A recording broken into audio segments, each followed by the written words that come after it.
Our next guest says providing real food meals is totally worth the extra preparation time. But that doesn't mean every single item has to be completely 100% homemade. Here with a little guidance is Lisa Leek from 100daysofrealfood.com.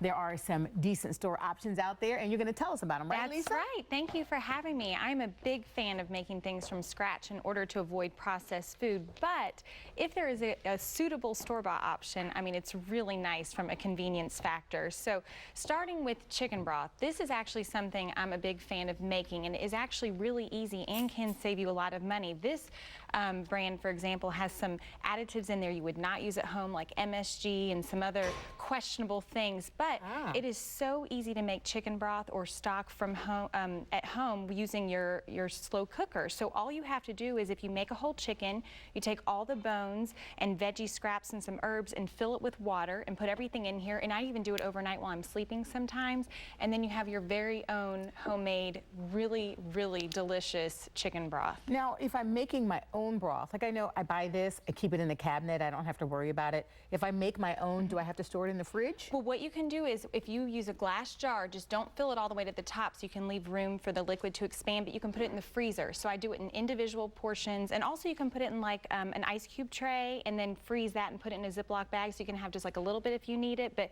you can keep it in the freezer for months. So great yeah, idea. And you can save lots of money doing that too. Easy to make, and then you know it's clean, no additives. Exactly. Okay, when it comes to ketchup, tell me we can just buy it and we don't have to make it. You can. You can definitely just buy ketchup. And the thing is that I've tried making ketchup. I've tried making it with honey and maple syrup, because this does, you know, contain refined sugar, and it's not as good. And the thing is, I mean, how much ketchup do you really use? So this is definitely like an exception for me, and just because, again, we don't use that much of it, and it's just from a convenience factor, it's something that I buy. All right. Yes. Right. And now next I have hummus here, and that is something that's just, it's kind of depends, make versus buy. Sometimes I make it, sometimes I buy it. Now making it is pretty easy. I actually use dried chickpeas a lot, but you can also use canned, and you literally just throw it all in your food processor with a couple other ingredients like lemon juice and tahini and olive oil. So it is really easy, so I do that. But sometimes I do really like this Trader Joe's organic hummus, and it does use refined oil, but because I know that it's organic, I know they're not using genetically modified oils. So again, this is kind of just from a convenience factor. I think it's a pretty decent store-bought option when you don't have time to make it. Okay. So just read the labels. Yes, okay. Always read the ingredients. Salad dressing. Yes, now this is something I always make. So if you look at this brand actually has like corn syrup and MSG and again additives and a bunch of ingredients you would not use if you make it at home. Now this little handy dandy bottle is something I love. I use these as stocking stuffers quite often. This has all the little measurements on the side, so if you want to make Italian dressing or vinaigrette or balsamic vinaigrette, it tells you fill to here for the olive oil, fill to here for the vinegar, fill to here, with your lemon juice or water, and then it give tells you my stocking. Yes, seriously. This is really affordable. You can get it at Target or on Amazon, and it has all these different recipes, I think 7 in total, for different salad dressings, so it's so easy. And it'll taste just as good? Oh, better, much better. And then you can just put it in the fridge in there, and then you can I run it under warm water just to kind of, because the oil will solidify in the fridge before, and shake it up, and it's ready to go anytime you need it. How long does that last, Lisa, in the fridge? Well, I mean, if you think about the ingredients you're putting in there, I usually like the fresh garlic is probably what's going to go first. So, a week or two, I'll usually it doesn't even last that long in my house. So, yeah, so it's really easy. Now, when you talk about the chocolate sauce, I'm going to assume it's a buy. No. She's so offended. No, but listen, here's why. If you look at the ingredients, for the love of God, don't buy that. Okay, so if you look at the ingredients, this is basically high fructose corn syrup, and also has artificial flavors, which is, artificial ingredients are something like a #1 for me to avoid. Now look how easy this is.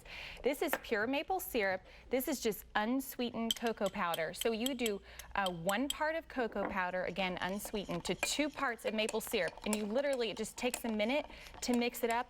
You have the best little chocolate sauce you've ever had. I put this in with a shot of espresso and milk to make mochas. I make hot chocolate for my girls. You can put it over ice cream.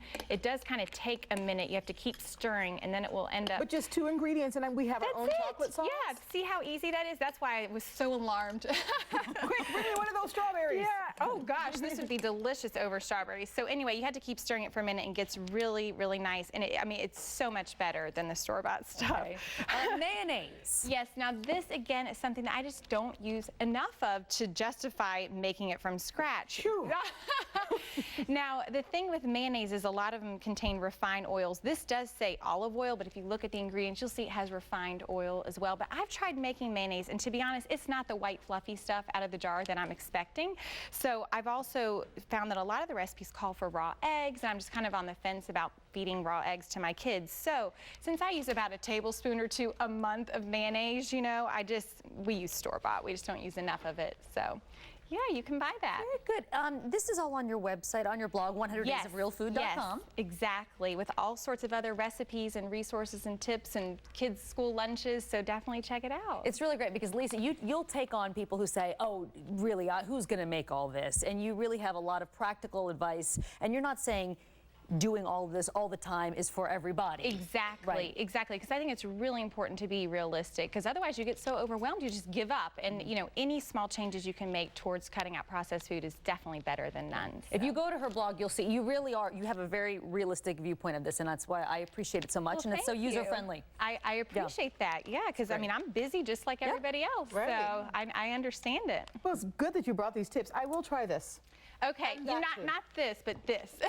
Oh, yeah. 100daysofrealfood.com. Lisa Leek, thank you so much.